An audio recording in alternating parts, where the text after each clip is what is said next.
Good morning from Panhandle Outdoors, America's only daily outdoor TV show. Your source for fishing, hunting, and information for folks who enjoy the great outdoors. Now sit back, relax. It's Panhandle Outdoors. Good morning, folks. Welcome to Panhandle Outdoors. I'm Winston Chester. I'm glad to hear this morning. Appreciate your viewership. Let's get started with our weather. Brought to us by Gulf Coast Air Conditioning. Drew Pollard and his hard-working crew taking care of our everyday comfort needs. Today's Tuesday, of course, it's high at 73, low only 63 tonight. Have some rain coming, so be prepared for that. The water temperature at the end of the pier is going back up since we did it last Friday. It's going back up. It was 65 last Friday. It's 67 this morning, 67 degrees. Our river reading brought to us by Panama City, Coca-Cola. Good folks down there. We're looking at the Bluntstown reading is a 13.4. It looks like it's about to get back up there. That's still high. It's been extremely high, and now it's going to get high again. The Choctaw at Kerrville, a steady drop, but this rain's going to change it a little bit. But this morning, it's reading right at 8 foot. The marine forecast is becoming south-southeast at about 18. So we've got some really good, some interesting weather. But what's really interesting, they're predicting Saturday, Friday, Saturday, and Sunday, good weather. Good weather. So this is the first time it's been predicted good weather in a long time. So, keep our fingers crossed, and we hope we'll have some good weather. So let's take a break. We'll be right back. Okay, welcome back. I like to share all kinds of things with you. But a lot of times, family doing things with us, and friends doing things, and we just that's what we can do here in our show. If I do another show, I probably couldn't show this picture. But Saturday, I had a big birthday party, and look at my birthday crew. Everybody's at the house except for my Mississippi monkeys. They couldn't make it down because they're getting ready for tests and all. But we had a grand time coming down from Dothan and Bristol and Bluntstown and St. Joe and all over. So a grand time was had by all. So anyway, let's get started with our pictures. This one's special too because a young lady here, Madison Kent. She had a twin sister in outdoor ed, and they were really nice young ladies and wasn't really doing all the outdoor stuff. But she married an outdoor guy, and I got my first gobbler today. The big turkey had 4 beards. I couldn't have done it without my best hunting partner around. So there she is right there. It's funny seeing her. She's got little earplugs, and that's cute. They're doing real well. I think one of them's a nurse now. Or both of them may be nurses. I know their mom is a nurse. So good job, Madison. Here it is right here. Good picture. I'm glad you're doing outdoor things with your husband. One of my teaching friends, she's retired now, Sherry Connie Zuprick. She said, Winston Chester, this reminds me of your class. I looked this up. This is out of the New York Times, and it's actually a Midwest. I want to say out there in Missouri or Kansas, and obviously this is maybe a nutrition class, but look at the kids. Look at their faces. Okay, the one on the left, oh my gosh, he's laughing. And look at one in the middle. Oh no, well, this is deer meat, what this is. And they're cutting it up. And then look at the girl in the corner. Is that not typical? So they shot the first. She said, first thing we do is shoot the deer. This is something very practical to teach kids how to prepare game like this. So we're going to try to we're working on doing it here. And our food and nutrition classes are very in favor of it. So I thought it was funny. Listen, ran across this, I laughed. When I saw it, I laughed out loud because we used to do this at Cape San Blas. It says the only logical way to camp in Florida. Now this is a central unit right here, so they're pumping it to 3 different tents.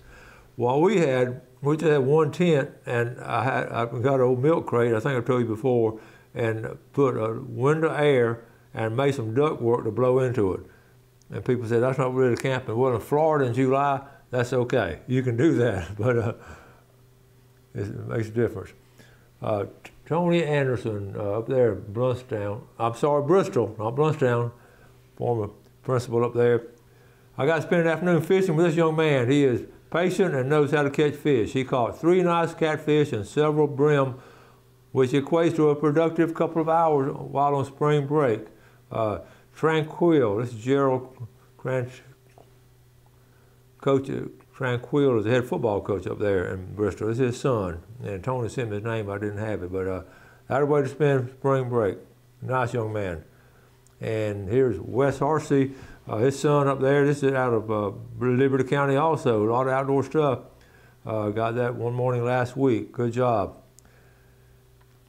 My buddy Donner, okay, Captain Turtle, Mike DeGrazioso caught a triple yesterday. The bite started slow, but then quickly heated up. Remember we talked about on Friday's fishing report, but this is a triple now. This is, you get a double a lot of times. It's hard to get a triple, really hard to get all 5 of them on, but we get them all to stay on and get them in the boat. So good job, Captain Grazioso. Okay, I've already said now. Okay, here we go, Laura Bush. You see this all, if you ride through the woods now, you cannot help but to see what they call a native Cherokee rose. They grow wild and they just spread, and they're absolutely beautiful, and they're native to Florida, and they're very healthy.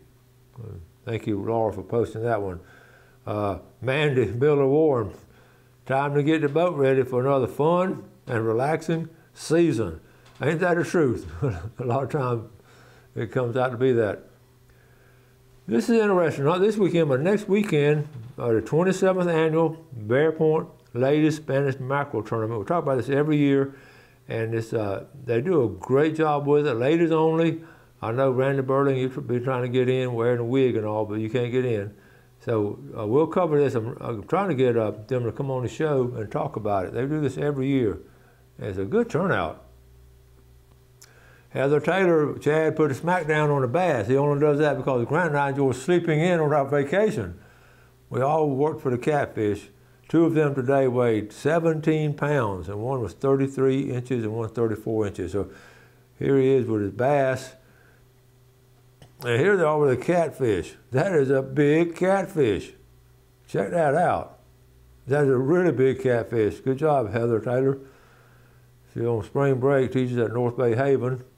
Is that not a nice mess of catfish? I know the Taylor family will be enjoying that. There's a couple more here. That's his bass right there. Good job. Okay. My son, Reed, okay, here we go.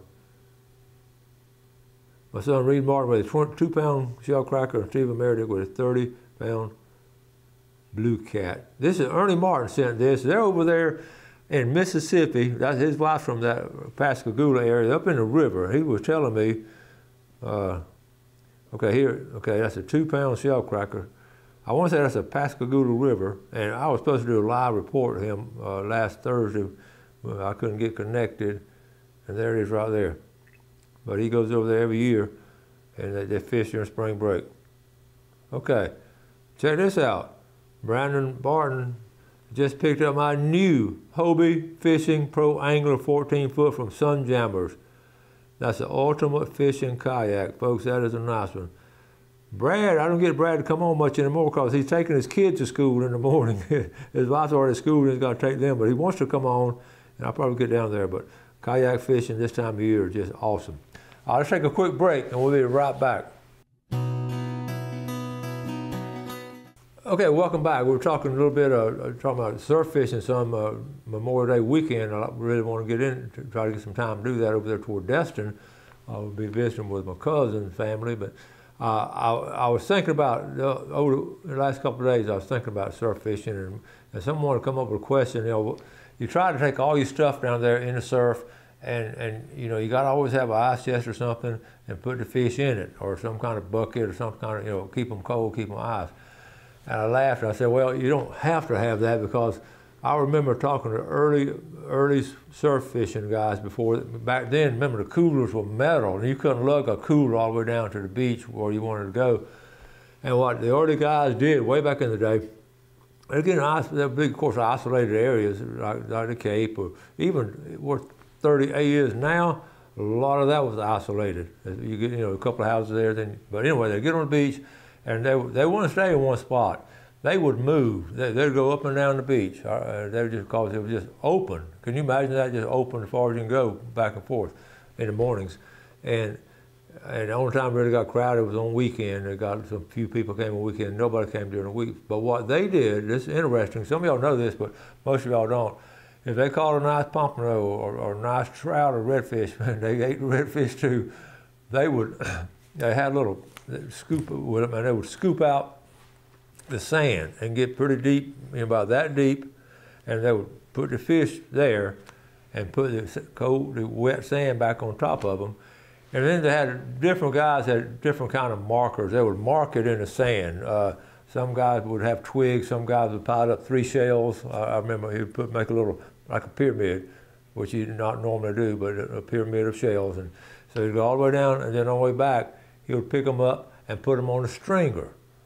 And I thought, I just want to share that with you because that's part of our heritage as far as surf fishing, the early guys surf fishing and all. But we don't do that anymore. But they actually did it back then. All right, let me get to. I got a couple more pictures, and then I've got a video coming up. Let me show you. Let me see. We got this right here. Okay, we can skip that one. I'm always talking about taking care of the beaches and keeping it clean and all. I ran across this. I've talked about this kind of stuff before. This is a different chart. And one thing, break down paper 2 to 4 weeks, cardboard 3 months, orange peel. I had a question about that 2 years. Listen, I'll be honest with you. I throw my orange peels out there around my azaleas, and I think the insects and I even think the rabbits chew on it. So I don't have a problem throwing orange peel out. I've always thought it was biodegradable. Chewing gum 5 years, and then of course plastic. Any plastic is bad. Cigarette butts, man. Every time, I don't even go there. Plastic bags. I know I'm preaching to the choir now. Wet wipes. I didn't know that'd take 100 years, but they test that anyway. I know I'm preaching to the choir, but a lot of people, what I see most of the trash, and a lot of times it's just blown out of the back of a truck or something. I could tell the back of that blows out or something. Not a lot of people. I've seen some construction workers in different places throw, and I love construction workers, but some of them just wherever they are just throw stuff out the window. But you don't see that much. Got this really quick video, a short video. Just we talked about bass fishing yesterday. Let's go speckled trout fishing. One of the beauties of the Florida Panhandle, speckled trout fishing. All right, Mason. I got the camera on, buddy. What you got? Another trout. All right. You want to measure him? Walk on up to the front,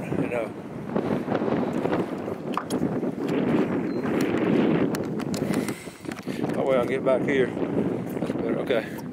We're going to have to release him.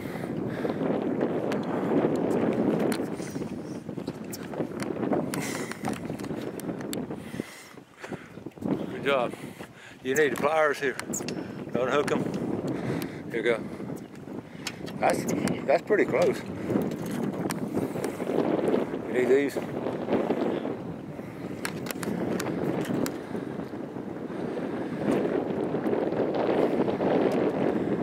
That wind's really picking up. Measure, we just measured for the heck of it and see. All right, I'll put your pole down. How big is it? About 13. 13, all right. He'll be fine. He's gone. Good job. Yeah, that's a ladyfish. Well, no, that's a trout. Get up. Oh, nice little trout. They like that mirror, Dean.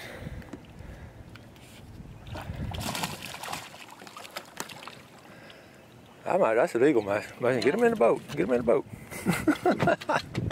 Hold him up, buddy. Let me get a picture of you. That's my little grandson there, Mason. With a pink hat on. All right, here. Will you take one with your phone? Yeah, hold on.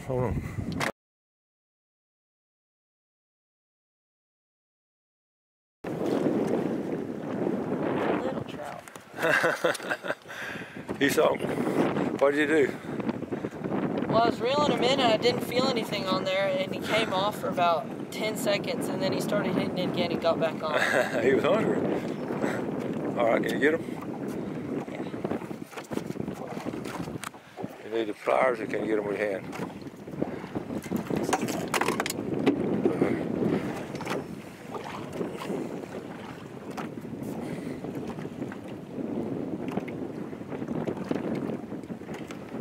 All right.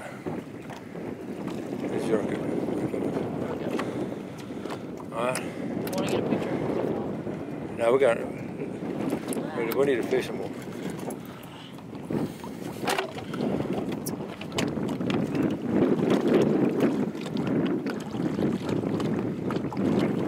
got him. Good job. All right.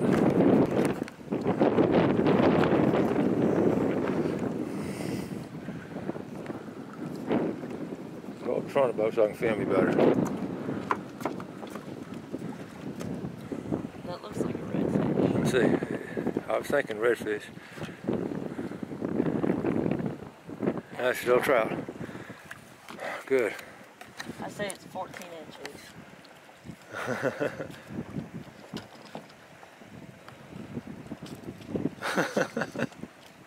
Put the rod down.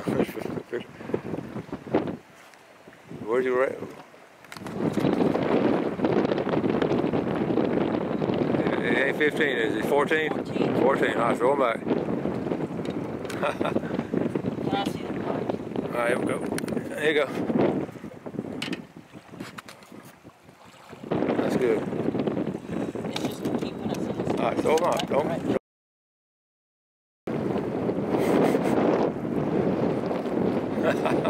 You want to take a picture? Yeah. Hold on. All right, we on, buddy. We on. Yeah. All right.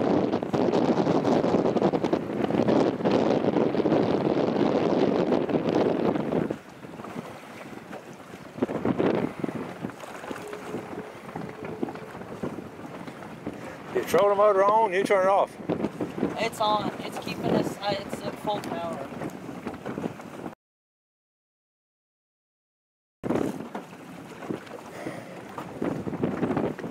All right. Another trout. All right. Measure them out. That's close. See what it measures. That's when I see that ruler.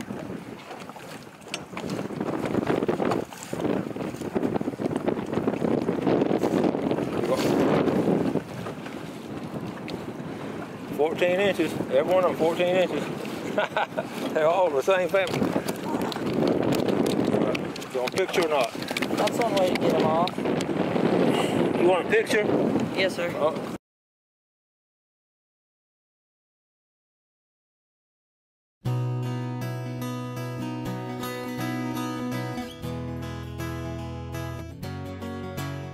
Okay, welcome back. Let's take a look at our fishing game time brought to us by Blue Water Outriggers in Port St. Joe. Our time this morning, 12:26 to 12:28 to 2:28 this morning, and 12:48 to 2:48 this afternoon. They're pretty close times right there. How about going bass fishing, or how about going speckled trout fishing, or how about going? Let's go fly fishing.